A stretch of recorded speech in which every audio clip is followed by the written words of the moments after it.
Yeah, bro. Thanks for coming through, man. For sure. Absolutely, you guys. Thanks for having me. No, happy to be here. Dude, I didn't know you. I thought you only DJ, man. It started at just DJing, Yeah. honestly. And but then like when you start DJing, you just kind of start naturally getting involved with like doing events. So I started doing more of that, and definitely wanted to do more of like what I want to see, my type of events. Yeah. So a little bit more. Again, for me, like at least for Salem, bro, like I don't see enough like for art and music. I don't see enough like graffiti art or like tattoo art or mural art out here. For musica, I don't see like some of like the EDM, electronic stuff.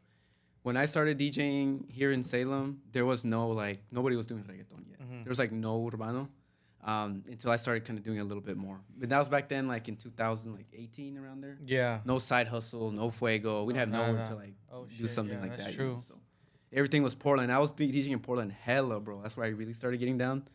But now I was like, nah, I gotta bring some of this to Salem.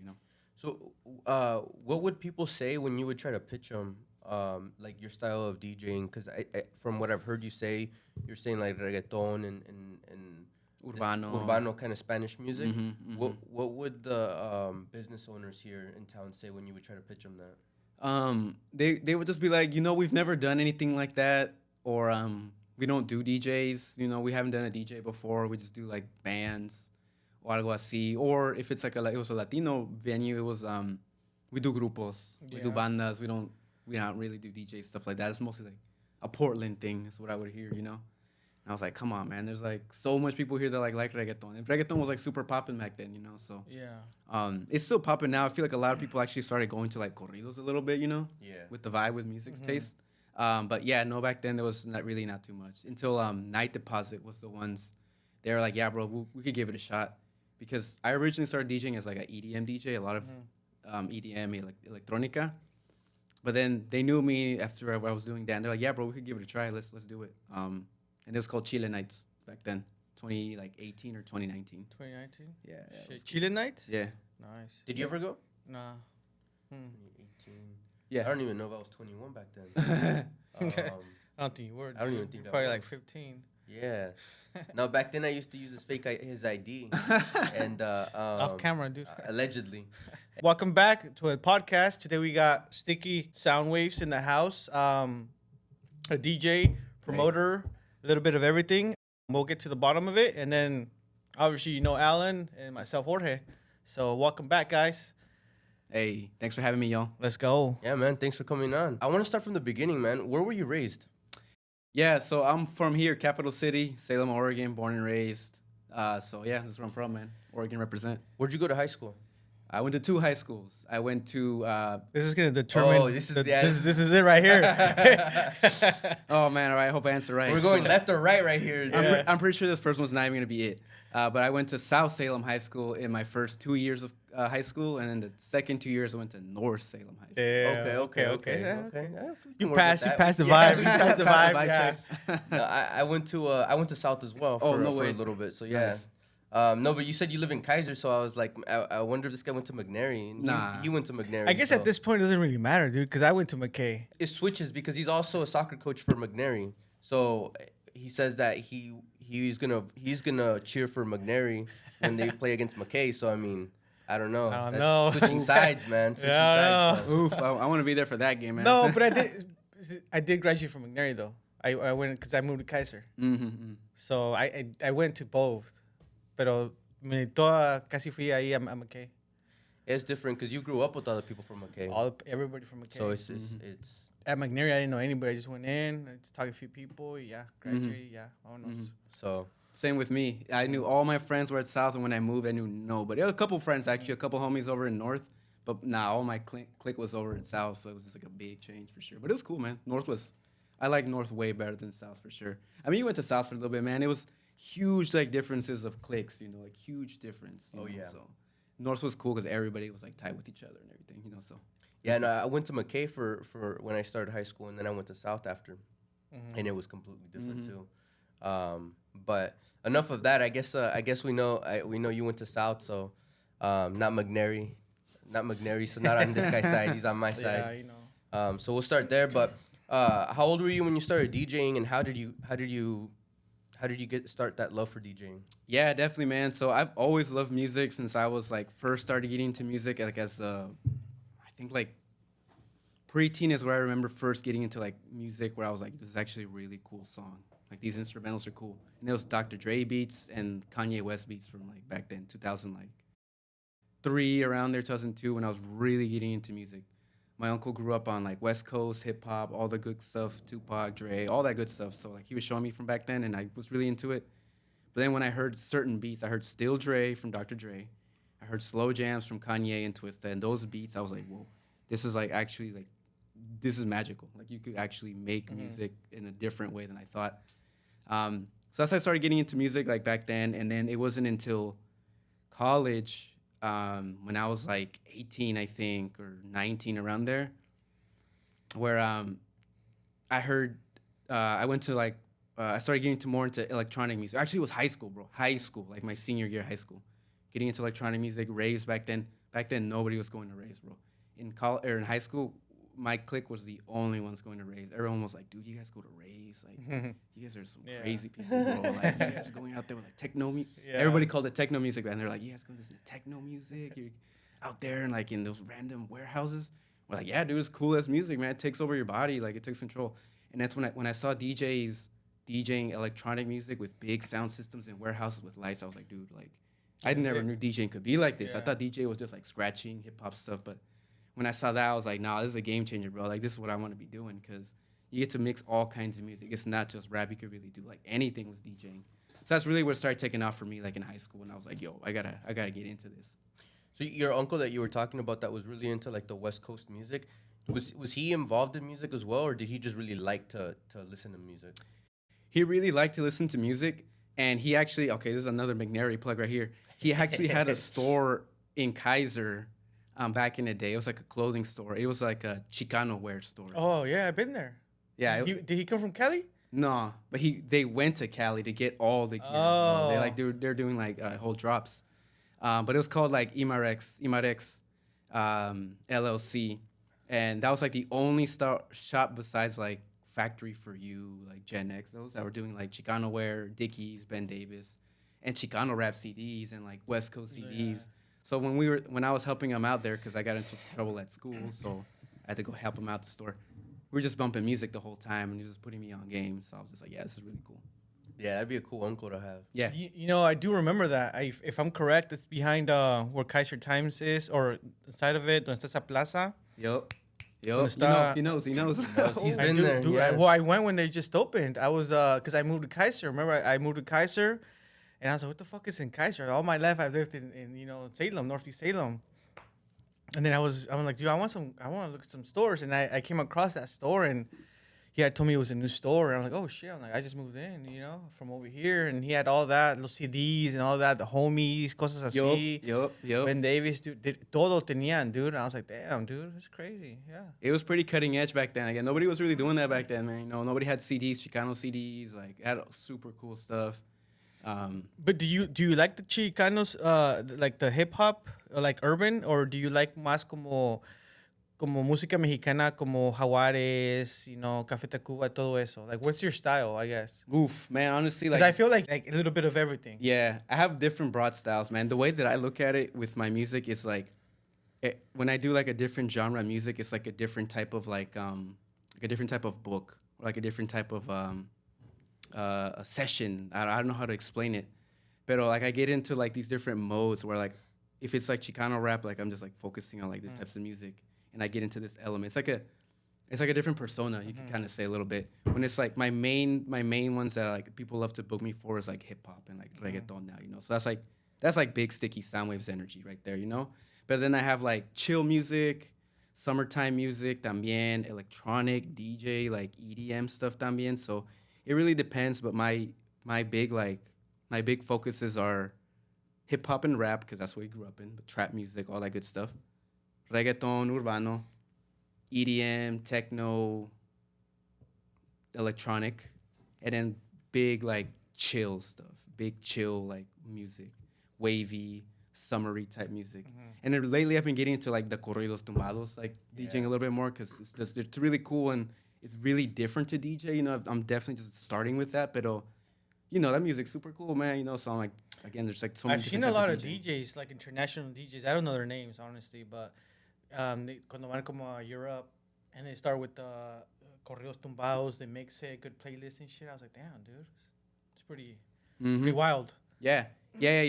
So that's definitely my main focuses. But then like you were saying, like I definitely start mixing it a little bit and everything. Like when I DJ, like at Side Hustle, for example, like I definitely mix like rap and like reggaeton, but I mix in like some like electronic remixes of like Peso Pluma or like Grupo Firme and stuff like that. Super cool. You know, again, I like doing like those cool mixes. Like people kind of don't expect it, but it still flows. You know, there's still flow, so it's not like what the hell. You know. Yeah.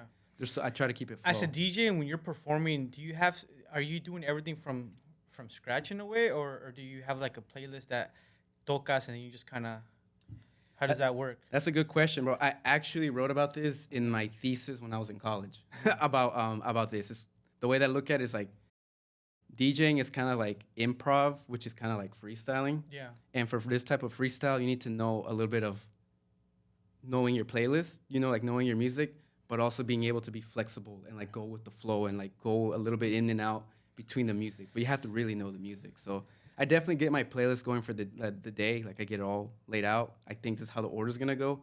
But then when it goes down to it, depending how the energy is, depending who's all there, like how people are vibing to it, I switch it up a little bit, you know, go in and out between there. But it's just really knowing the music. But it's a good balance, bro. It's a good balance. To me, that's what makes a good DJ for me. A good balance of like having your set playlist, but also being able to flow with like a freestyle and when you need to like change it up a little bit. Okay. You started when you were really young. What was your first gig? Was it like a house party or what was your first gig? Yeah, it was definitely a house party. One of my homies had I guess it was actually in college, bro. House parties in college for sure. Yeah, because out of high school, college students had their own house, you know, and we were barely freshmen, so we came in and they were like, "Yeah, we got a DJ." And they let me throw down for a little bit, and I wasn't that good back then, bro. No cap, like I was just learning, but it was definitely cool to be in that environment where you could just like play like music, and it's a house party, so they're like, "Yeah, we'll play whatever." We just like rap music, you know, for the most part. So it was definitely college house parties, that vibe. How did that evolve from like that house party where you were barely learning? Like, what was the next step up? Oof. So the next step up after that was the local college bars. So over in Monmouth, where I was going over at Western, it was the Black Diamond. If you remember the Black Diamond days, those were fire. So shout out if you were there at the Black Diamond days. There were some good times. If you know, you know. If you know, you know. Straight up. That was some good times. And there's another. Oh, it was literally called the Pub. It was literally called the Pub. I was like trying to think of the name of the pub, but it was literally called the Pub. Yeah, over there. So yeah, those were like the next step up after the house parties. Those smaller bars for sure. Was it hard to convince? I mean, I don't know what it's like because I know Monmouth is pretty small, and I know that it's mostly an older community, and really the only young people there are the students. And, was it hard to get in there, or was it pretty easy because they're like, no, we have a lot of college students, so they will come. At Black Diamond, it was easy because the homie kind of hooked it up because I DJ'd at his house party, and then he worked there also as a bartender. So he's like Sticky. Or actually, was I Sticky back then? I think I was. I wasn't always StickySoundWavves. That was a different name back then. I think it was like Sticky Fingers. Yeah, Sticky Fingers. Also, if you know, you know, man. Sticky Fingers days. Sticky Fingers. Those were the days too. But yeah, he knew me. He's like, yeah, Sticky, like come through. Like I'm bartending here. Let's do like a DJ night. Come kill it, bro. And I was like, yeah, all right, I'm down. So yeah, I started getting down there. Super easy, super fun, and it was cool because it was a mix of like rap music, but also DJing a lot of house music back then. So it was like a good mix, bro. And it was a vibe, bro. It was a vibe for sure. It was easy there, but at the pub it was not because they had like a contract with like some other DJs. So they're like, not all the time, bro. We'll let you know. And I was like, all right, bet. So yeah. Damn. How did you come up with the name, dude? You said Sticky Fingers, not Sticky Soundwaves. We won't ask you how you got Sticky Fingers, but we'll ask you about Sticky Soundwaves. Sticky Soundwaves. That one kind of explains itself for sure. But with Sticky Soundwaves, I still want to keep the sticky part, you know, because I was still kind of like, you know, like kind of like energetic and like jumpy and like getting all over the place. And then really with like the Soundwaves part, because all types of music, bro, all types of sound, that's really like where I kind of wanted to keep that element. Like, it's more than just like a name. I feel like I'm part of like the element of sound, you know, like I feel like I'm part of nature, you know? Yeah. And then the sticky part is because, well, I was so sticky, but also like, I I just wanted to get pegue, bro. Yeah, like yeah. if I could get la Something, música pegue, yeah, you know, so- like yeah, just yeah. stick around and Simón. like make it like catchy and just get that vibe going for sure. Just definitely how kind of the name came about. I kind of don't really remember, but I know like the sticky part and the sound waves part because I felt like I've always been like kind of like a attuned to nature type of person, kind of like a hippie a little bit, you know. So I've always kind of felt like I'm part of like this bigger cosmic thing, and to me, like it's music and sound. Yeah. So I mean, it sounds like you're a true artist because I mean, it comes in. I guess it's kind of hard to explain. But it's like a little bit of de todo. Le entiendes a todo and ¿cómo se dice? Versatile, I guess. And it's not just one thing that you know. It's a powerhouse of a little bit of different things and kind of make it your own. At that point. Yeah, yeah, man. Yeah, I always, I don't know. I definitely feel weird calling myself an artist sometimes because sometimes I feel like you have to be like a certain way to be an artist, but you really don't, man. You really don't.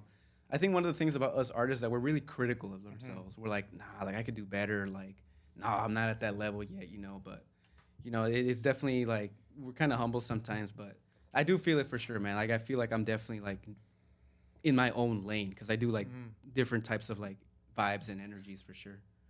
Not just like nightclub stuff. Everybody always asks for nightclub stuff, you know, like that's the moneymaker. But I'm just like, Do you ever do like quinceañeras, bodas, and stuff like that, or you stay out of it? I stay out of it. That's definitely not my lane. I used to in the beginning, again, just to get practice going, you know, start to get like DJing in live. Because there's some good stuff about DJing with quinceañeras. It's definitely like live and improvising, you know.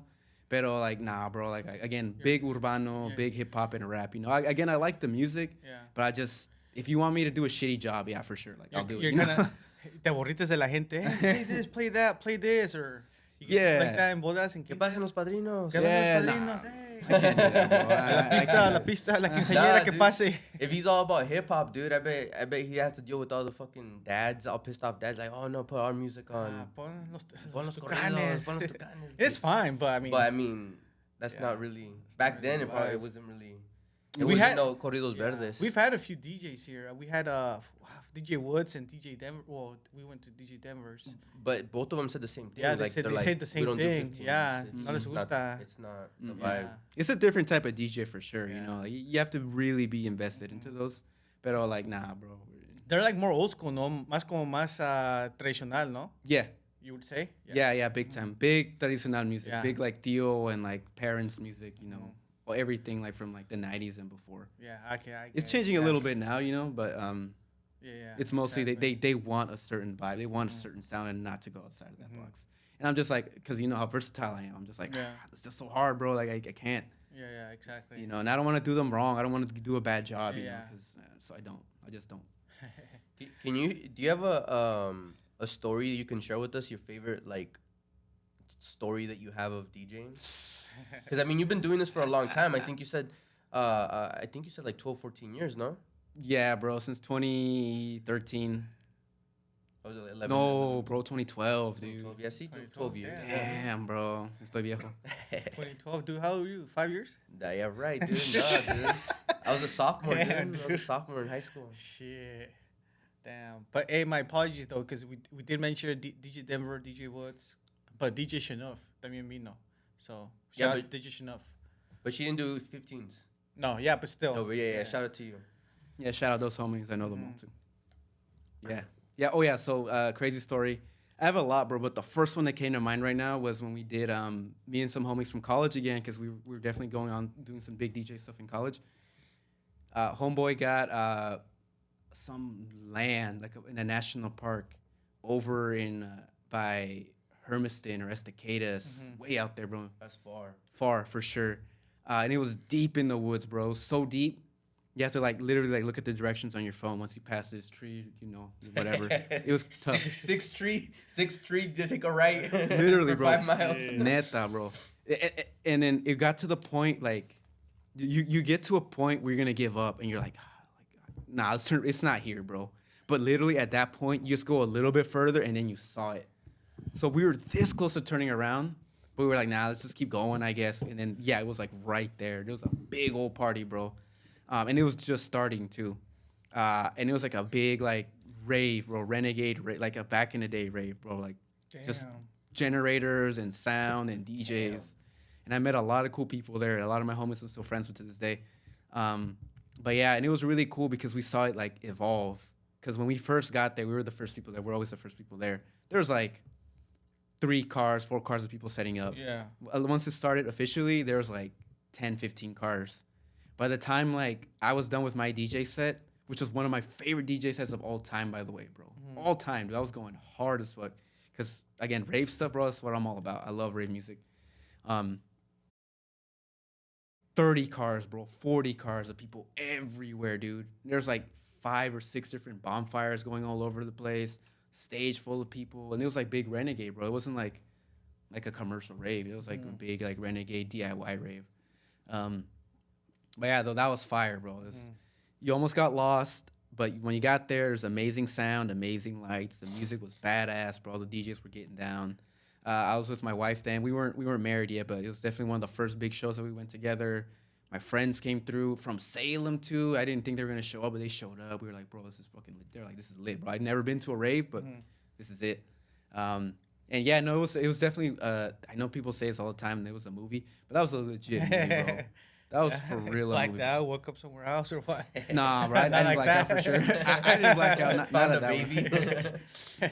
Not at that one, bro. But it was like a Project X, Yeah. but like of a rave. Yeah, bro. yeah, It was like exactly. really fire. It was Shit. fire, bro. Sounds like fun, dude. Yeah. Have you ever been to a rave? I was about to ask you the same question. No, I've never No? been to a rave. Nunca tuviste infancia entonces? No, you know, ¿tú sí, güey? No. Yeah.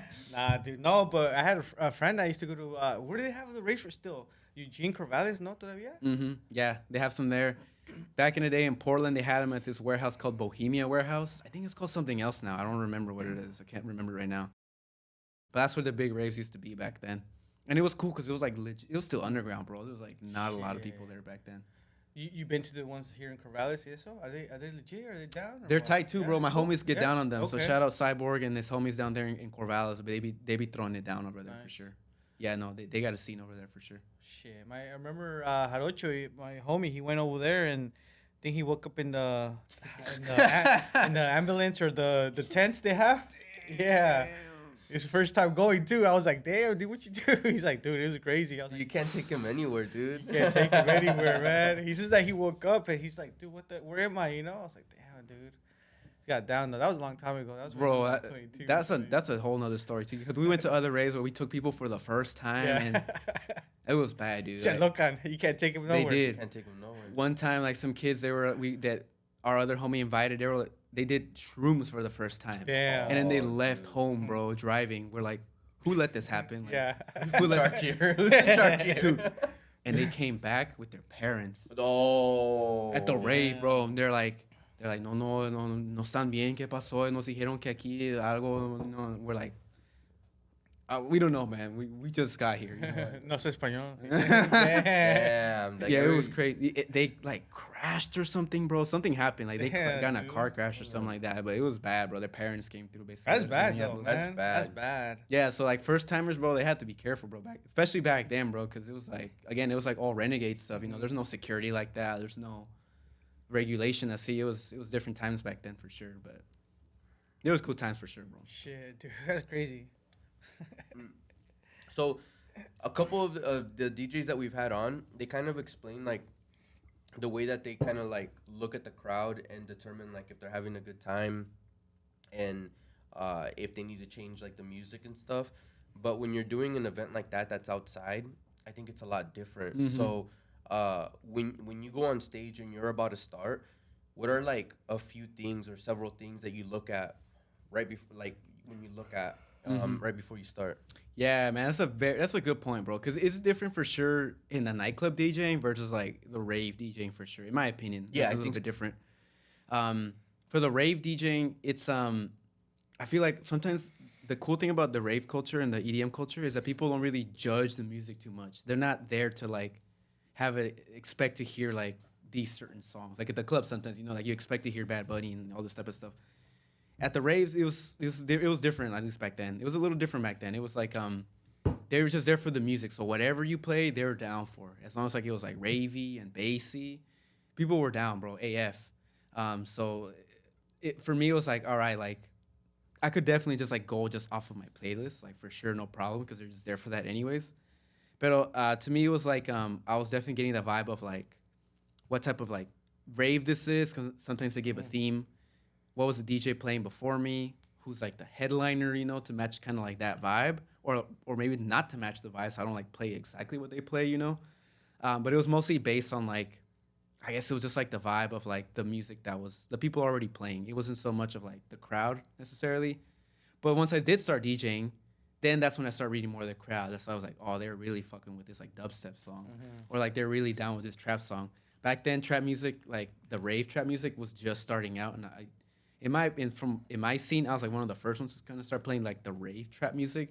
So people were like, bro, this is super cool because it's mixing like rap and rave music, which wasn't really that common back then.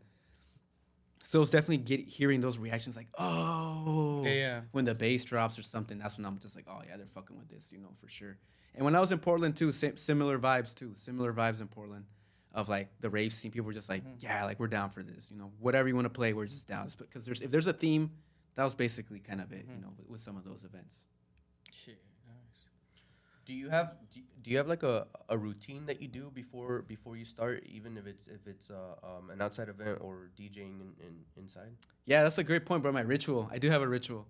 So for sure, so I definitely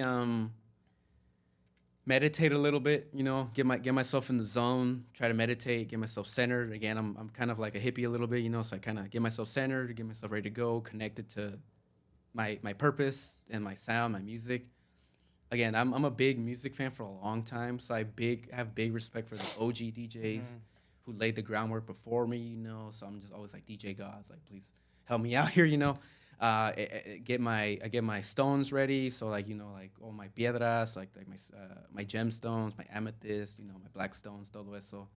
I make sure my music's straight, you know. So I listen to music on the way. I listen to all my pump up music. All my pump up music is usually just a bunch of Gucci Mane songs, trap music, and a couple of like the Nathaniel Cano songs. Honestly, it's been like my big like motivating songs.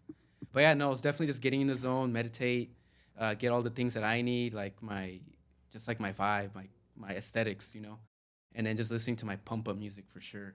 And then just make sure that I'm tight. The homies are there. We're tight. You know, my wife is there. We're tight. You know, everything's good on that end, so that I'm in my zone. I'm in my element to like go out there and like dominate, bro, for sure. And then obviously before that, a bunch of practice. I always practice a bunch before like a show. I mean, I'm always practicing, but before a show, nonstop practice, going through all my songs, downloading new music, getting kind of geeking out a little bit, like no lie. So yeah, I definitely have my ritual, bros, for sure. Burn some sage. Burning incense, you know, like I definitely do my thing. Nice. Can you talk about your rocks, bro? Yeah, so I got my big amethyst because I'm born in February, you know, so February Aquarius.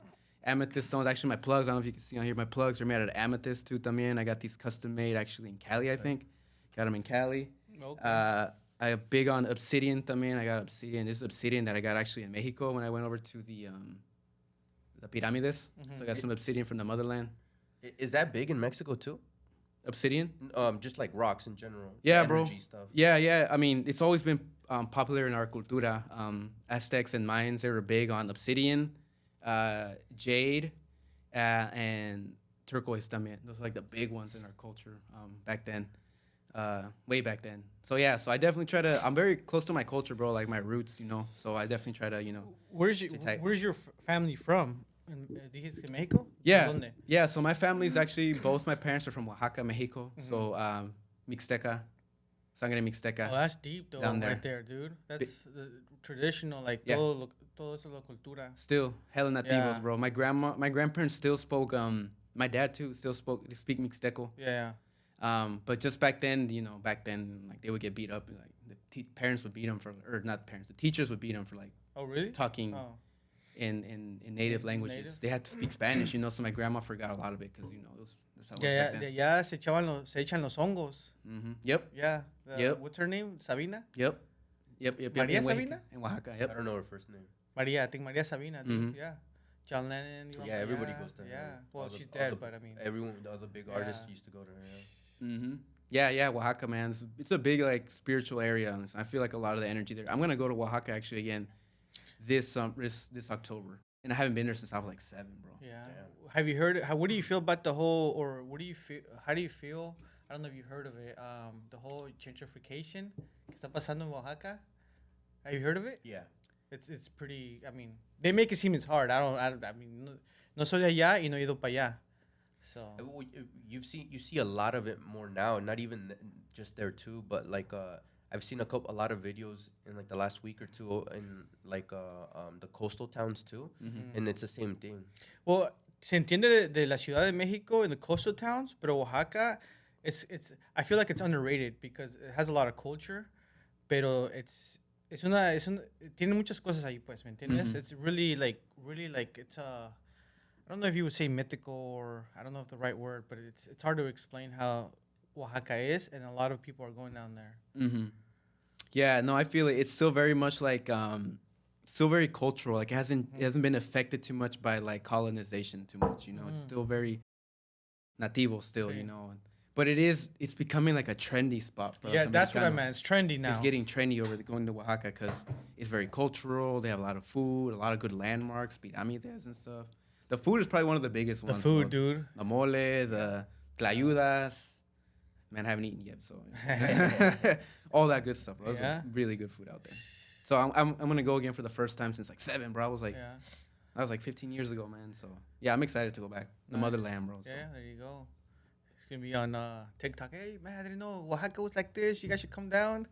DJing over there. I'm gonna try, bro. No cap, porque my dad is hosting like the Pueblos like festival that they got going on over there. So I'm gonna try to get like some music going on over there for sure. Oh damn. Yeah, because you Nice. know, like every pueblo kind of has like their like what is it called? Their Fiesta feria. del año. Yeah. Yeah, and then like the oldest one of the family has to like lead the event. And my dad's the oldest in his family. He's the oldest of all his brothers, so he's like leading the Does whole. your dad live over there, acá? He lives here, but he's building his house over okay. there. Yeah. Which I'm noticing a lot of like our parents are doing is like they're going back over there and fixing up their houses, their terrenos, so they could go back whenever they want to. Which is a good idea, bro. We Yeah. should be I doing feel that. like a lot of people's doing it. They're like, está más, se vive mejor, más barato y todo. Haces tu vida aquí, te vas para allá. Yeah. Or come back por temporada. Ajá, you know. temporadas también. Yeah. Damn, dude, it's crazy. Yeah, no. Mexico's cool, bro. Like the motherland again, man. Like that's where we're from, so I always want to stay pretty like attuned to that. Yeah, Never nice. forget my roots. I teach my son the same thing. Yeah. He speaks Spanish first. He's learning Yeah. English now, but we taught him Spanish first because I mean, come on, man. Like you have to learn Spanish. You got to communicate, you know. Like there's too much people that are not learning Spanish anymore, so to me I'm just like, nah, bro, you got to stay connected to your roots. Learn a little bit more about your history, so it's going to be good for him to go, and like he's going to. That's I'm good. taking How's up your on- son? He's 3. 3? Oh, that's nice, dude. Yeah. Yeah. That's good. We taught our daughter Spanish también. Because el inglés lo vas a aprender. No Yep. matter what, you're going to learn. Mm-hmm. But el español, you're not going to learn. Mm-mm. Because en la escuela no lo van a dar. Mm-mm. So I'm like, you're going to learn English. Mm-hmm. So I'm going to teach you Spanish. Yeah. So it's good.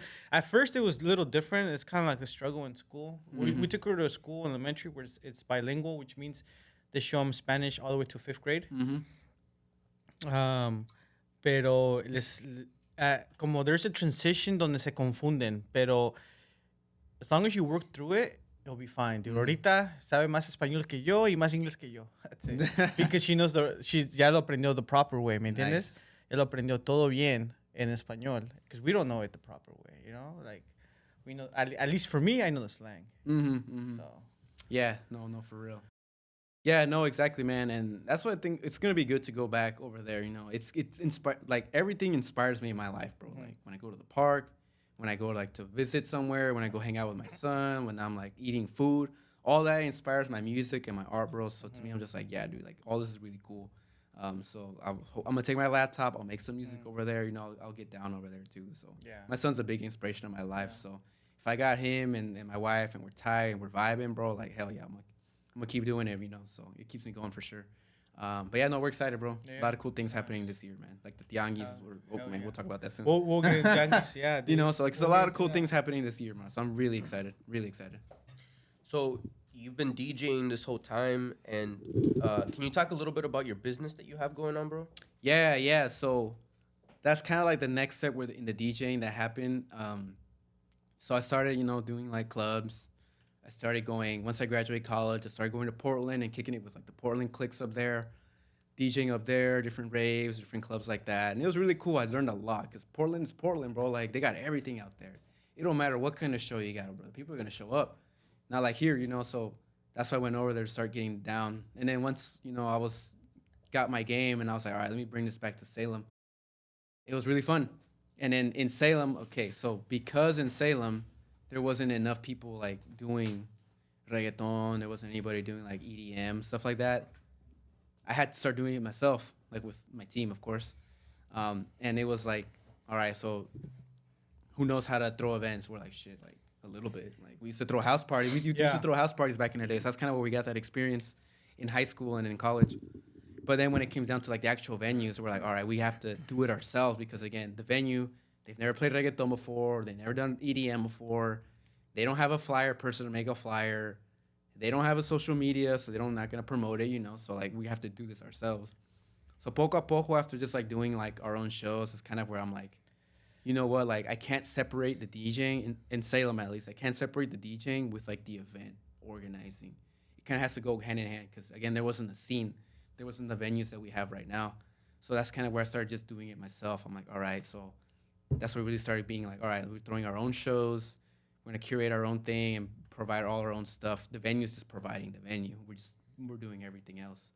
So it was from there doing our own shows. Like it was really with Chile Nights, like the first set of shows that I started doing in Salem. So if you went to Chile Nights, shouts out to you guys because that was really one of the first reggaeton shows that I really remember in Salem. Again, in my opinion, I don't know. There might have been some other ones, but nobody was doing reggaeton back then. So I was really one of the first ones to really start taking it off.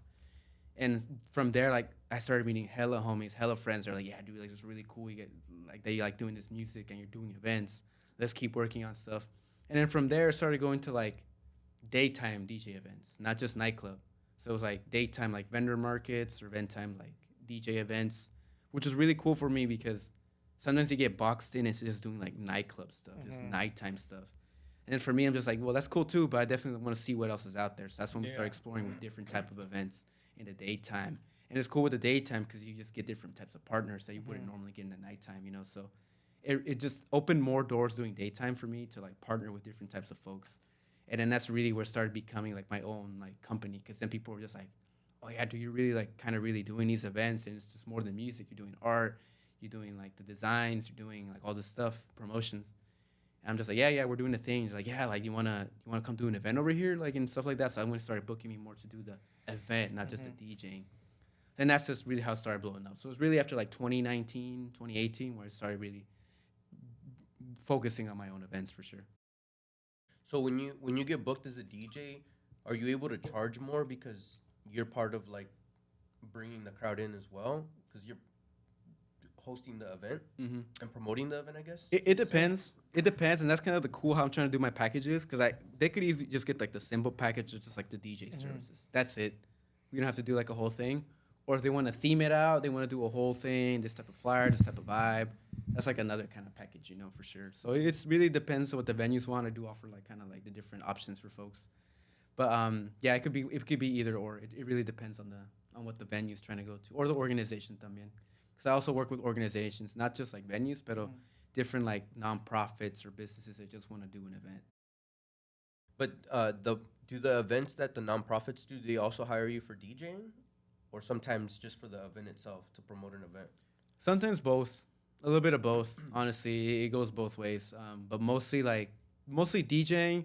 But as of lately, because like I'm building like a good reputation and good portfolio with working with nonprofits. Now they're just trying to book me more for working with to curate the event, so to say. Which I think is awesome because I feel like that's an enormous business that hasn't really been touched in this area.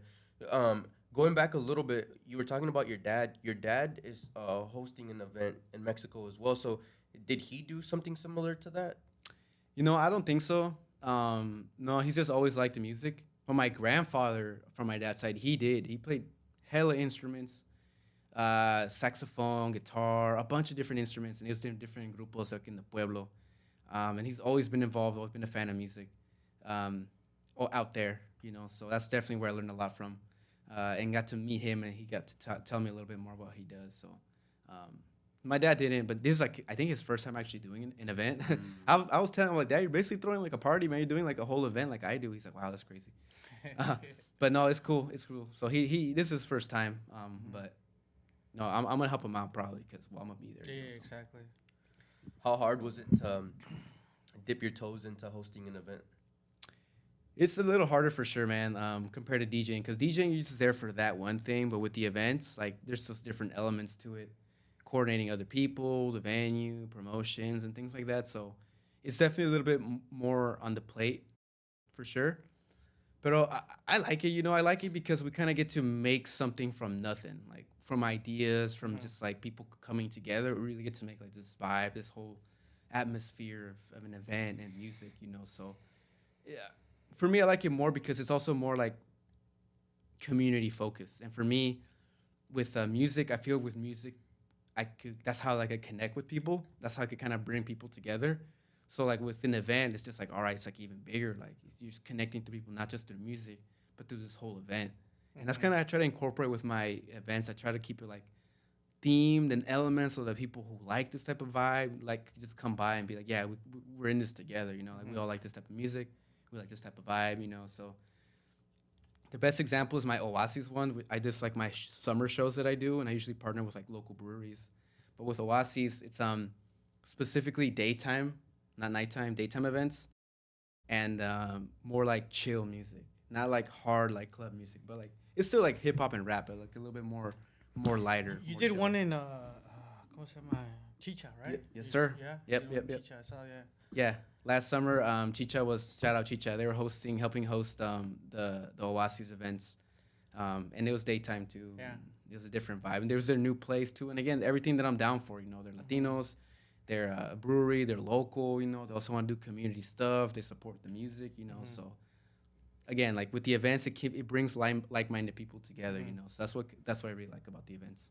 I saw the Oasis one, and I saw that you hosted the Aquarius event. Mm-hmm. Dude, how did you come up with the Aquarius event? Ooh, I'm an Aquarius, bro. but what made you? I think no, that's all. Yeah, all three of us are Aquarius. No way. Yeah, but, dude. But like that, to me, I'm just like, how does someone come up with that? Like, what went through your head that you're like? I get that you like that you're really spiritual, so I'm sure that you get really into like the Aquarius stuff and rocks and all of that. But what made you think I'm gonna make a party for all Aquariuses?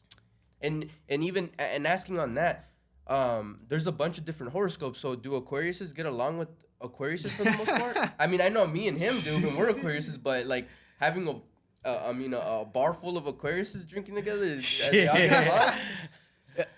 I think it was cool, bro. That's gnarly though. That is Cool. That's gnarly. cool, man. That's cool. It was fire. You bro. guys ID at the door like, hey, you ain't no Aquarius boy, get out of here. Get out of here. Get out of here. Oh God, Your kind is not welcome tonight. that's hella funny. No, bro. So the idea came from I did the first one last year, 2023, at Fuego nightclub. So shouts out Fuego nightclub, and I was just like, yeah, bro, I'm trying to do a birthday event, but I've always done birthday events, and again, like the thing about DJing is that it's just so like singular. It's just like it's just me, and it's cool too, but I'm not that egotistical like that, I'm really not. So I'm just like, what if this was like a birthday party, but for like everybody who's like also, I was gonna say February. First I was like, yeah, everybody who's born in February, but then but in February it's like Aquarius and like Pisces, because like the second half of February. I was like, what if it's just an Aquarius? What if it's an Aquarius theme party? So it's just like everybody who like identifies as Aquarius could come by and celebrate. And then I was talking with my team, and then they're like, yeah, dude, that sounds actually pretty sick. Like, nobody's really done that. And I pitched it to Fuego, and they're like, yeah, bro, we're down. That sounds super tight. Like, let's do something like that. Especially with the focus being like neon colors, like bright colors, vibes, and stuff like that. Like big Aquarius energy, like on like the colors and like the vibe. And that's really where we started it. And I started, like letting like my friends know. They're like, yeah, bro, it's tight. And I started letting some of my peoples know, like from my work, and then some of the closest circles. They're like, dude, I'm an Aquarius. What? Like, that sounds tight. I want to be there. And it was cool because even though people didn't like knew about the club, or they didn't even like necessarily like reggaeton or hip hop, they're like, dude, that's an Aquarius party. Like, I'm an Aquarius, bro. I want to go check that out. Shit. And people would legit show up. They never heard of either of us before, and they're like, nah, bro, I'm here because like I'm an Aquarius. I relate with that. So I'm like, yeah, bro, this is tight. So that's what, again, like the community thing to me, I'm just like, dude, like with events, you could really build community. You could really like get people together, even if they've never like heard of you or even know the music, but they're coming together somehow, you know. So that Aquarius one, that's definitely my favorite one, bro. Cause my birthday, you know, it's our birthday actually. Yeah. We're all Aquarius, bro. Next time y'all gotta come through, bro. Yeah, for real. sure. Hey, this show is actually a courier show today. Aquarius show. Yeah. Nah, dude, that's great. What day? In January or February? My birthday's February, yeah, Okay. February 1st. I see. Oh, okay. So it's there.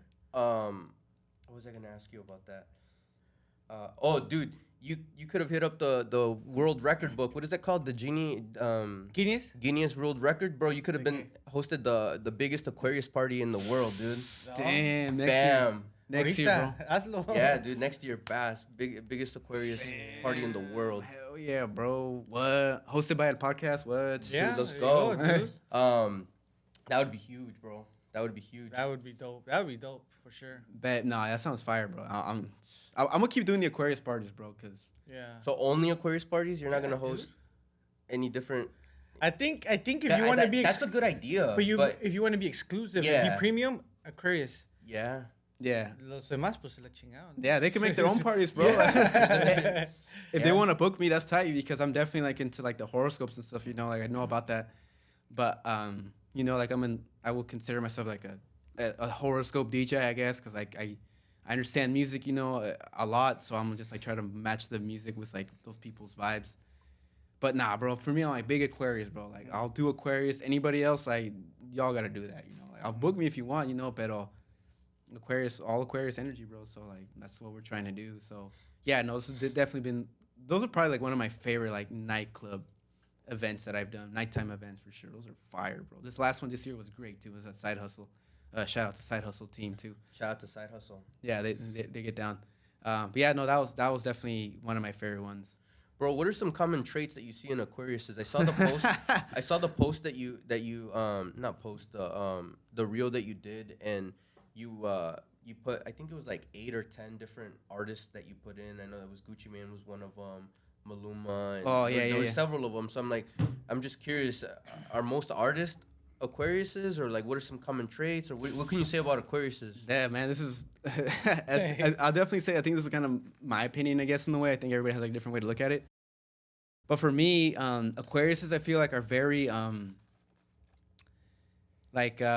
creative, and they're very experimental. Like in this music that I see, they definitely try like are cutting edge, or they're like kind of like innovating, leading something in music. For example, my favorite Aquarius artist of all time, I have a couple actually, but my first one was Kid Cudi, because back then nobody was doing music like Kid Cudi back then, bro. You know, like when the first album came out, bro, like he was like one of a kind, bro, one of a kind for sure. Inspired hella people after that. So you know, he's definitely my first favorite one. And then like Gucci Mane is one of my other favorite rappers. And then Gucci Mane is like one of like the oldest trap artists of all time. Him and Young Jeezy back in like 2006 were the first ones doing trap music, you know. So real cutting edge. Who else? Daddy Yankee, bro, like the father of reggaeton, basically cutting edge también, you know. Who else? There's a lot, bro. Actually, well, they're all like really creative, but they're also all very like I don't know. I feel like they're all really popping and really energetic. Don Omar was on there. Don Omar was on there. Big fan of Don Omar. Shakira's one, I think, too. Karol G's one. The Weeknd. Again, The Weeknd. The Weeknd's cool, too, you know. It's a big, innovative energy. Or, yeah, you know, it's really cutting edge. Because with his albums, at least with, like, the last one, and then this is me geeking out about music, because I love music, bro. Mm-hmm. But with the last Weeknd album, they're one of the last ones. The After Hours one, that was like an electronic like R&B album, which again not people really do. So that was really like cool, really new to see. But yeah, long story short, I feel like they're all like really innovative, really creative. They really want to get experimental. And sometimes, honestly, bro, I feel like sometimes Aquarius don't like give a fuck about the haters, bro. We're all just oh shit, sorry, am I supposed to? No, you're good, bro. You're good. Fuck the haters. Nah, bro, fuck the haters for real, bro. And I feel like Aquarius are big on that. They're like, nah, bro, like we don't give a fuck what you think, dude. We're gonna do our thing. We're gonna do like how we want to do, because I feel like sometimes Aquarius are already so out of the box that even if we try to be in the box, we're already kind of like, it's already noticeable, you know, like it doesn't really matter. You might as well just do your own thing, you know. So, yeah, that's what I think, you know. Yeah. That's what they share in common. Very creative, very experimental. I see. Yeah, a lot of the ones that I've seen in artists that are Aquariuses, they all. I never paid attention to that. I usually don't, but a lot of them, a lot of people that are at that level, a lot of them will like bring it up. Like they're like really proud of it. It's like it's a big thing. Yeah. Really prideful kind of thing. But Speaking of Kid Cudi, did you see he fell off stage? no, I didn't I see saw that. Coachella, no. This year. Yeah. Oh yeah, a week ago. I think he did took his ankle though. Yeah, he messed it up. Yeah, it's like he was trying. I don't know what he was trying to do. I think he was trying to to jump, surf the crowd. Yeah. But I think when he looked, it's like, oh, it's too far. But then he got closer. He was already falling. He se cayó and he landed on one of his legs. Well, 6ix9ine broke his leg several years ago, jumping on the but I mean, fence. yeah. That guy was wild though. He's The wild, way he though. would jump off. But this guy, is just like he tried getting up. He's like, oh, he's like, nah. Nah. Chingón, güey. It's Damn. crazy though. Yeah, bro. You have to be careful jumping off of that. When we were doing shows, because I've also DJed at a skate park, the homeboy, one of my homies, Philip, shouts out to the homie Philip, he was doing his set, and he jumped off of like a ramp, bro. Like, oh shit, that shit was high as hell, bro. It's probably like up to like right there, dude. He Yeah. jumped off from Hell there no. to down, dude. And we're like, Damn, bro, you're dude. fucking crazy. And he fell. He said like, bro, that shit hurt like a motherfucker. And I was like, it was lit though, bro. Yeah, it was lit. It was yeah, lit. Yeah. So yeah, nah, bro. Like, it just gets crazy at shows sometimes, and that's what I miss about raves, bro, and like underground shows is that you could go hard like that, bro. At venues and clubs, you can't go too hard, you know, because you don't want to break anything. It's not like that type of vibe. But those like rager shows, bro, that's my shit, bro. Like getting down, hard ass music, people moshing and stuff, bro. Oh, that's another thing I didn't tell you guys. I grew up also on on rock and metal. So I listened to a lot of rock and metal when I was growing up. I actually played the drums when I was younger, mostly. Like, I started playing drums before I started playing DJing. Not a lot, you know, but enough to like kind of like start getting the hang of like music and rhythm. And that's what really like got my like big, like moshing energy, big like chaotic energy for like music and shows. So, yeah, man, like I definitely like playing like heavy hard music también, for sure. In English or Spanish or both? It was the mostly English, but I did hear like some Spanish metal bands. I know more now que antes, but yeah, no, a couple for sure. Okay, bro, you're a big hip hop fan. Are you a Drake fan? Yeah, Yeah. What do you think about the Drake beef that's going on? I knew you were gonna ask me this. Drake versus Kendrick, right? Yeah. Man, that's a tough one, bro. That's a tough one. I'm honestly like I feel like Drake has more hits. You know, like Drake has way more music that's like relatable. But they say that he has ghostwriters. Yeah, I know. But I'm personally a Drake fan. yeah, I'm personally a Drake fan. I don't care if he has ghostwriters or not. yeah, me too. Like, who but, cares? But Yeah. I don't know what your opinion is on the beef and between the two. Yeah, I mean, honestly, for me, I like it both because I like both the rappers. Like, to me, I'm like, this is tight. Like, this is what rap music is all about, like, competition, you know? So, I definitely like Drake because it's, like, experimental. You could vibe to it more. There's, like, a Drake song for, like, every mood, basically. And but I also like Kendrick because that's, like, legit, like, storytelling. That's, like, old school hip-hop. That's, like, Yeah. it's very, like, storytelling, you know? And he's from the West Coast, bro. West Coast represent, you know? Like, we're in the West Coast, the best coast, you know? So, to me, I'm just like, yeah, dude, any West Coast artist, I'm, like, usually down for. You know? So, it's a tough one for sure. I like Kendrick because he's, like, he's a beast, bro. You don't care. Like, he just attacked a bunch of people, you know, right now. But Drake is really cool porque no se está dejando right now, you know? And he has a lot of hard songs, I mean, really cool songs, Drake, for sure. So you think Kendrick's gonna shoot back? I think so, bro, and I'm hoping, dude, because I want to see like how this goes. Hopefully not violence, you know, but I want to see like how they start like doing this rap stuff for sure. It sucks that J. Cole basically tapped out, you know, because it would have been cool to see like how he would have taken it further. But no, this is really cool to see. You definitely see it all over social media right now, like Drake or Kendrick, you know, and so. And Drake's fucking with the Mexican music now too. He just he's doing or did a song with Chino Pacas. Yeah, I saw that. I think that's gonna be hard. He got bro. that cosign for sure. Yeah, I think it's gonna be hard. I think it'll be hard for sure, dude. That guy's just got like a really interesting voice. It's different, and I think he's a good artist. Chino? Yeah, Dude, he's definitely one of my hard. favorite. He's one of my favorite corrido artists right now for sure. And he's just so fresh too. Yeah. Yeah. I mean, he doesn't have much out. He's new. Yeah, New. no, super new. He only has a couple cuts. Yeah, for sure. No, he's definitely one of my favorites. También. Him, Nata, of course, and Peso Pluma. But do you know why they're my favorites though? they're my favorites because they showed us that to like corridos, you don't need to dress like a cowboy no more, dude. Yeah. You could be rocking J's. You could be wearing fresh clothes no more. Because I like corridos like back then, but I listened to it. But when I would listen, I feel like sometimes people would like be unwelcoming of like people that didn't look like that or dress like that. They're like, you don't look like, you're like from the rancho, like. Who do you think was the first Mexican or Mexican Hispanic artist that kind of brought that that vibe? I think between Nata and Junior H probably. You think so? I think so. I mean, I know of. What do you that think I know. about? I was just gonna ask. What about Codiciado? Oh, I don't know, bro. I don't know actually. I don't know if I heard his music. Again, I just started getting into it like within the last year or two, so I wouldn't really know. And again, I got into it because of Nata and like Junior H, because again, they made it look cool. Like you don't have to dress like a certain way. You could be yourself and like still do corridos. And I'm like, yeah, bro. You'll have to look into this guy. This guy's pretty dope. He's really dope You too. like him. He's a true artist. When I mean with artist, he tiene his kick. He has his own style and se viste como él quiera, and he does música mexicana. All right, guys, we're back from the bathroom break. Alan had to break the seal, But yeah, dude, let's get it rolling. Let's talk about Tianguis of Salem, man. Yes, sir. Yes, sir. Yeah. So so my event curating company started taking off, and then so I've been working with nonprofits. I'm in different organizations, and I just have a bunch of different partners already, like vendors and musicians, just from doing his work already in the past. So we're doing this Tianguis of Salem is what it's called. It's basically going to be a big vendor market, and it's actually coming from. I mean, you guys probably know, but there's Tianguis in Mexico, right? Yeah. It's like big over there. But the cool thing about Tianguis, because I did my research before I started doing it, is that Tianguis are actually like pre-Hispanic. They're like Mesoamerican. They used to do that like in the Aztec and Mayan times, where the craft and the people, they all would meet one time of the week over at the Tianguis. They'd all go share stuff, be in comunidad, buy products, sell things, and just be there in comunidad. And they still do it the same way, basically, obviously just like a little different now.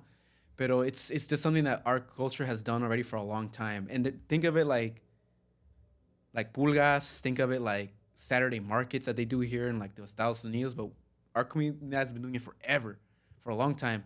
So to me, I'm like, I love this because we have like pulgas in Salem, and stuff like that. But to me, I'm just like, I kind of want to do it somewhere else where there's like, it's not in Lancaster, somewhere we could be like in the center of town, like, riverfront, something like that. And where we could bring other people together and other small businesses también.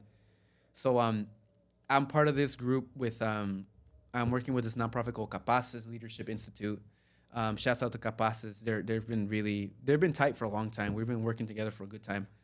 But I'm part of this group where there's like 9 of us, all of us from different organizations that are focused on like economic development.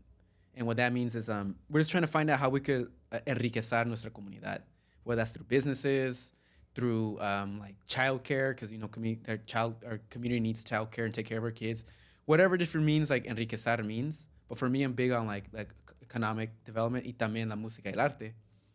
So we're working on projects, and then I'm also part of this grant in the city of Salem. So I'm a part of this committee in the city of Salem where we grant fund businesses or nonprofits that want to do cultural events in the ciudad or events that build tourism. Because again, I'm big on that. I want to create like more economic opportunity here in Salem. That's why I was bringing like the Portland type shows to Salem, because to me, I'm like, dude, like as a city, we're losing money to Portland if we don't do these shows here. People are just gonna go spend $100 a night over there instead of doing it here in a local place. So that's why I kind of want to bring it here. And then with that, in working with these folks, we were like, yeah, we should it's be like a 2-year program.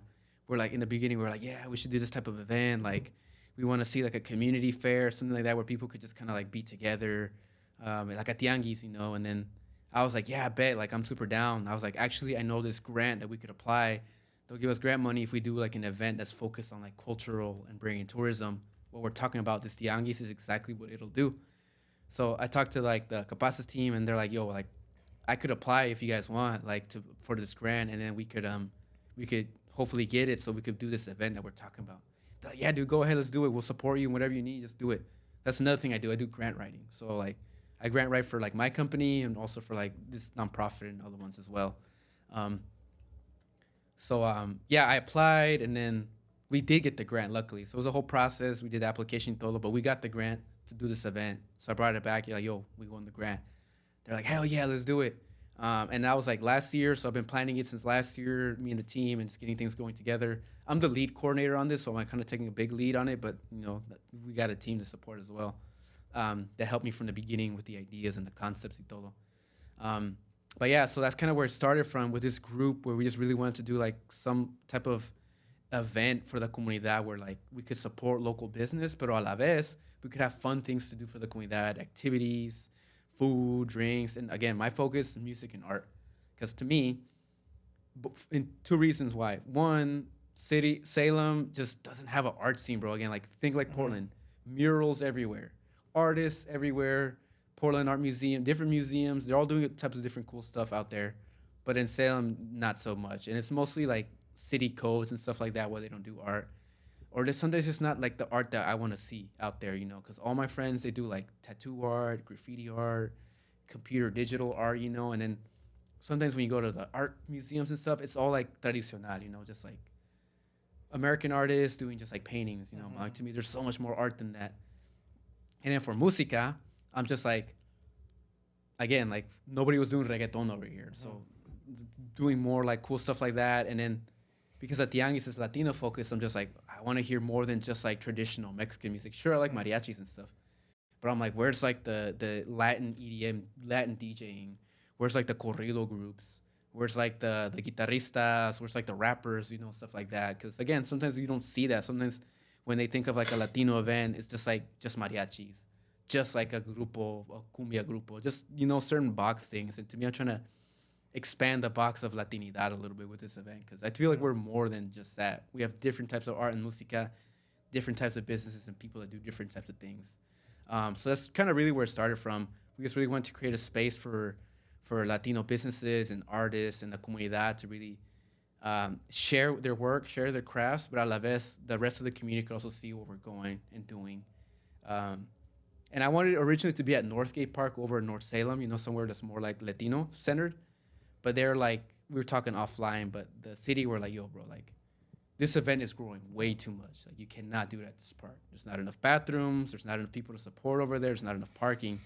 They're like, what if we do it at Riverfront? And I was like, you know what? That's perfect. That was my plan B. It works out. So we moved to Riverfront. To me, it was perfect porque we want also Latinos to be present in downtown, have our things out here. Because again, there's not actually a lot of Latino businesses downtown. There's like only like a handful. So to have that out here, them out here with their businesses, their music, with their arte, so everybody could see, man, it's just a big opportunity. It's just really growing. People are already asking me for like, when's the next Tianguis? Are you guys doing this again? You know, so there was a need basically, and we're just really trying to fulfill that need, but also be supportive of everybody along the way. You know, anybody who wants to support, you know, we're definitely welcoming. But yeah, no, that's kind of where it's kind of a long. Yeah, sorry, exactly. No, that's good. Yeah, we want to. Yeah, but that's kind of where it came from. Nice. They used to do events, I mean, in Northgate. No, they still do it. Was this part of it? I think growing up, I remember when I was in high school, they would do like graffiti, airbrushing, música. It was like the nonprofit groups, I believe. Yeah. As of recently, there's this group called the Coalition of Equality out there in Northgate. Shouts out to them too. But they do like a preschool. That's where my kid goes. It's like a preschool, but it's all in Spanish. And they teach kids like, you know, Spanish and activities. But they teach that parents should be the primary teacher in their kids' lives. Sure, like they're going to learn from school, but they learn from their parents first. And then they started doing events out there at the park called Fun Fridays at Northgate Park with my compañero, Don Eduardo. He's like one of my OGs, so like I look up to him a lot. He gives me a lot of game all the time. But he started hosting it, and that's kind of started working within the parks with him.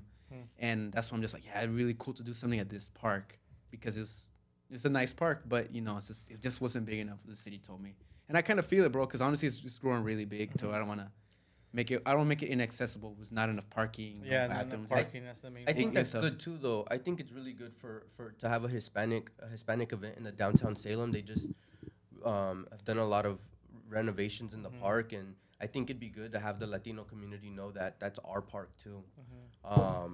They've done también. I think last year, ¿qué no vieron los tucanes? Yeah, Yeah, ¿Verdad? Yeah. I didn't even know about that though.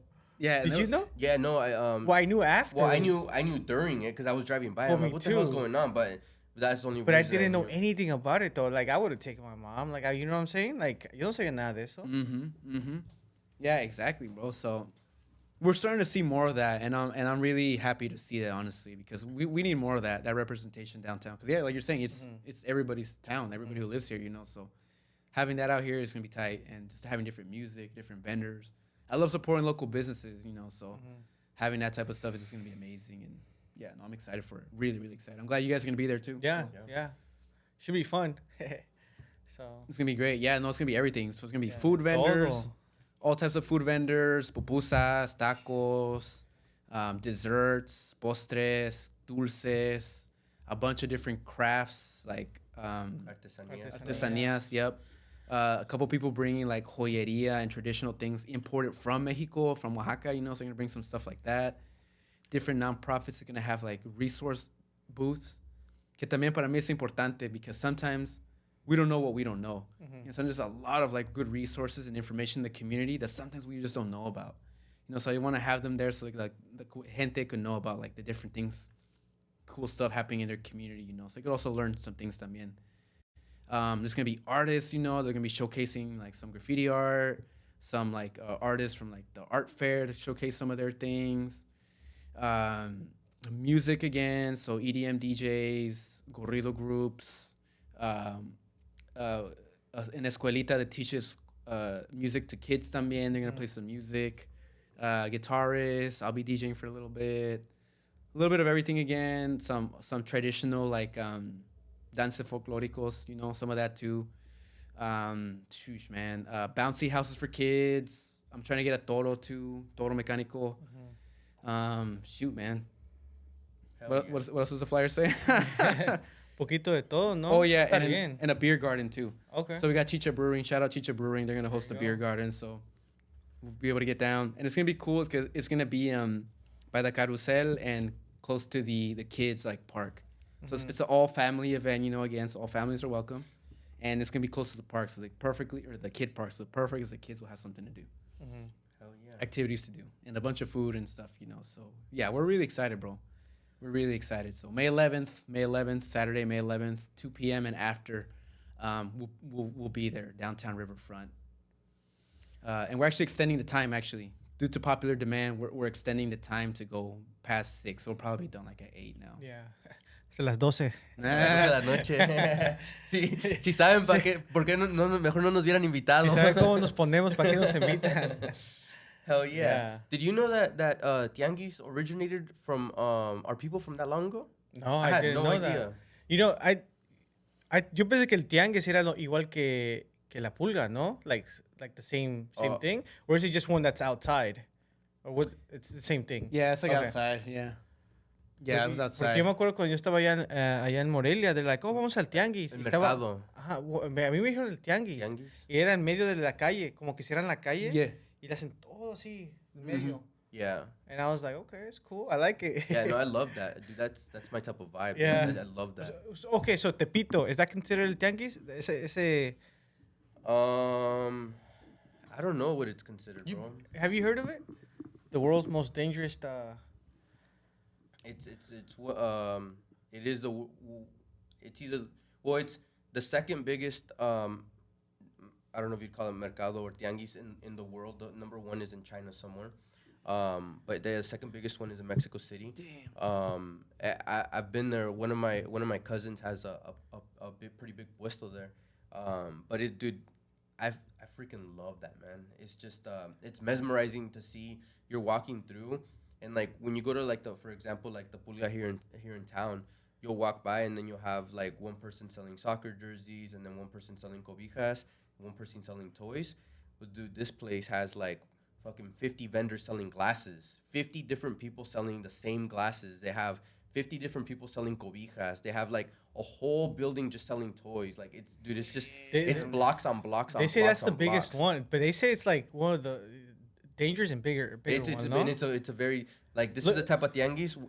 It's a real tianguis. Like you go in there to find something. It doesn't matter what you're looking for. They will have it there. They sell everything. Lo que quieras. Which is whether it's legal or illegal, lo que sea. Like, And I was like, damn. Organs, like you want body Todo. parts. Te falta un hígado, you go buy a hígado. And That's crazy. Look it up, dude. It's interesting. historic. It's Yeah. been a long time, but it's down. But That's cool. anything else you want to talk about, or do you have any other questions? I do, but if you have anything you want to recap before. No, yeah, just thanks again. And yeah, definitely I want to invite everybody to the Tianguis, May 11th, Saturday, 2 p.m., Riverfront. This is gonna be the next biggest one. We'll have more like in the summer too, but it's gonna be like a summer kickoff actually, bro. It's gonna be, it's There spring, you go. bro. Summer kickoff. What about the Aquario party? Next year, Not If yet. you're Aquarius, you'll get VIP there. Yeah. Aquarius always welcome at my parties. Let's go. Real quick, your top 7 hip hop artists. Oof. Hip hop and rap. To me, it's like different yeah, sometimes. yeah. Oh, it is. To me. Then for me, I it's don't the know. same. To me, it would be the same. That's how you know we don't really know about know much music. about it. So would you wouldn't mix them then? I will, just because it's gonna be easier. But to me, and then just so from in my opinion, hip hop is like the storytelling. That's like the Tupacs, the Tribe Called Quest, the Kendrick Lamars. You know, rap is just straight up like fun. Like you don't have to tell a story, but it's just fun. Like Gucci Mane, Vince Staples, you know, YG, all like the party stuff, you know, like, cause to me it's a difference for sure. Personally, technically, That makes sense. but like when we're talking about it, I'll clump it all together for sure. I don't care. So top 7, and it's not gonna be in any order probably, but up there is gonna be for sure Gucci Mane, definitely one of my favorite rappers of all time. Just because he was leading the game, trap music back then. Kid Cudi, for sure, también. Gotta put Drake in there too, bro, because Drake is fire, dude. Like, He is. No lie, he's fire. Let me see. Damn, there's I feel like there's a good amount. Let me look at my Spotify también. I feel like Kendrick is actually kind of in there, you know, because I listen to him like a good amount. 21 Savage, definitely one of my favorite rappers right now. Oh yeah. Believe it or not, I'm a big Migos fan, bro. Especially when they were all together, bro, and coming up in the same time. Huge Migos fan. MF Doom, of course, one of my favorite rappers of all time también. I don't know who that is. Big Underground, the one with the metal mask. Oh no. Metal You face. know who that is? No, I don't No? either. I Big gotta OG. check him out. Big OG, bro. Yeah. He's a super villain of rap music, basically. Oh okay. We like supervillains. Yes, sir. Kanye, bro. Honestly, every Kanye album is good. I like Kanye. He's been great. He's going crazy, but I mean, whatever. I feel You like like that's Kanye? just I like Kanye. I think I like People- some of his songs. people but that understand him understand him. I don't know how many that is, but I'll probably end it with Young Thug. Young Thug. Young Thug's Thug's definitely my fire. favorite trap. Cause he's a rap artist, but he also broke the barriers of like what a trap artist can do. You know? That's fire. Yeah, he's super dope, bro. Yeah. So this is pretty quick. This is nothing big. Nothing. Not a 20 list. No, right here, bro. Nah, he's joking. This is more. What would you rather? So it's pretty easy. Would you rather go in space or would you rather go in the deep sea? Oof. I'd say space, bro. Rather go to space. Any reason why or? I've always been into space for like a good while. It's part of like kind of like my spirituality a little bit again, like being able to like connect to cosmic energy and being out there. So that's definitely why, man. Like connected to the stars. I've always liked nebulas and like the sun and like cool stuff out in space. So to see that would be fire. That makes sense. You? I'd go to the ocean. Ocean? Mm-hmm. Deep, Deep sea, sea. or just Deep ocean? That's That's how I go to Lincoln City. At Lincoln City, we'll just go. no, deep sea.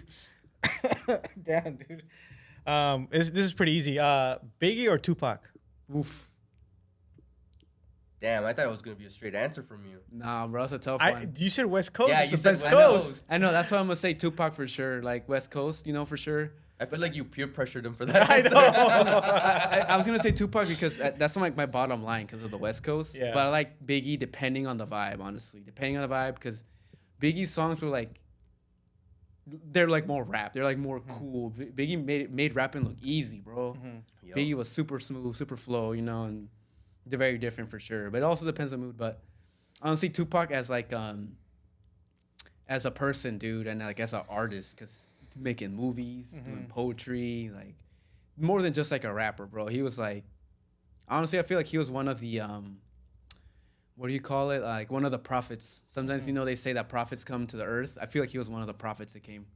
Okay. He was really about a lot of things. You know, it's like really eye opening, like being aware of like what's going on in like the world. So that's why I like him, bro, for sure. ¿Y tú? Biggie or Tupac? Tupac. No más? I love him. Dude, I grew up listening to his music. Oh, really? We did, Yeah, bro. Yeah. like, there's still a few of his songs that, like, if I hear the beat, I can rap the whole song. Some of my favorite songs are his. Yeah, I think he was a very talented guy. I think that he did. I mean, Juice. Yeah. Did Above he- the rim. Did he do it or did he not? What? Just a question. Damn, that's hella funny. Next question. Next question. All right. Would you rather fight a gorilla or a lion? Oof. Lion. If I could find a way to outsmart a lion. But nah, bro, not because a gorilla's just like taller, you know, so they're gonna get around you easy. Yeah. But a lion's like shorter, so I feel like you could like kind of like punch his nose or something, you know. You? Yeah, same thing. I Really? feel like A gorilla I would mean just the fucking... odds of you beating a lion are very slim, but I think that they're a lot better than beating a gorilla. Yeah. I mean a gorilla, dude, gorillas are fucking huge, but they're agile as fuck, dude. Yeah. Really? Hell yeah, Yeah, dude, dude. they're They're agile as I fuck, thought dude. I thought they were just like... Nah, I'm dude, they're tired. fast. They're fast as fuck, dude. Yeah, you'll be fighting a silverback. Hell no, dude. Dude, no, hell no. Yeah, have you seen some of these fucking gorillas' muscles, bro? They're like... Like these guys are yoked, dude. Yeah? Yeah, bro. And then one of the last ones, would you rather be able to control fire or water? Oof. That's a good one. Because I know you're like energy and spiritual. That's a good one, bro. What about you? Water. Why? I feel like water is stronger than fire. And if you're able to control the water, I feel like you're able to do a lot more. Good answer. Yeah, I never saw it that way. And if you're an Aquarius, it's water. Is it water? I think so, right? I don't know. Aquarius, as an aquarium. I mean, it's got to be something to do with water, right? Yeah, the sign is water bear, Yeah. but weirdly enough, it's an air sign. Oh, it's air. Mm-hmm. Okay. Oh, Yeah. You able to control air and water? Like airbender. Airbender. I would go ahead. I would say water, because I feel like you control more with water. It's more controllable. With fire, it's like very kind of limited, you know? So I'd say water, because you can control more. Like you control the soda, you know? That is true. Like you can't control a fire here, you know? It's going to be dangerous, you know? And then we live in what 70% water. Yeah. Yeah. So, and They- then so todos technically- agua. Yeah, and technically you control people, because people are Yeah, like todos partially somos water. agua. Yeah. Bam. Damn, dude. Yeah, that's what deep. it is. That's deep. What about you? Water. Water too. Yeah. It's just because I said it, because 70% water, tenemos más agua, somos agua, necesitamos agua, todos en agua, lágrimas, lo que sea, nace un bebé, todo es agua. So you need water to have life. Water is life. Water is life. Bam. Don't drink too much. But anything else you got to say, dude? Nah, for the man. show? I just want to say thank you for coming on, man. I looked through your Instagram, and I feel like we both align on a lot of things. We both have very similar views. I really like the fact that you're really community centered, and I heard you say in one of your clips that you know that we have a lot of talent in our community that people just don't know about, and I love that, and I believe that. So that I think that we both kind of align on a lot of similarities, and I feel like that's a big one. Us doing a podcast in Salem, a lot of people are like Salem, But it's like, no, you don't know the type of talent we have in our community. And it's just bringing it out so people can know what we have. And when people know what kind of talent we have, I think it'll inspire other people as well. So it would just make us a stronger community, man. So Absolutely. I appreciate you coming on, man. And it was great. Yeah, and then before we wrap it up, we'll see you guys en el Tianguis de Salem el 11 de mayo de 2 hasta las 8. Hasta las 12 Hasta de la las noche, 12. Riverfront. Estamos. Let's go. Bam. Shout out al podcast. Thank you so much.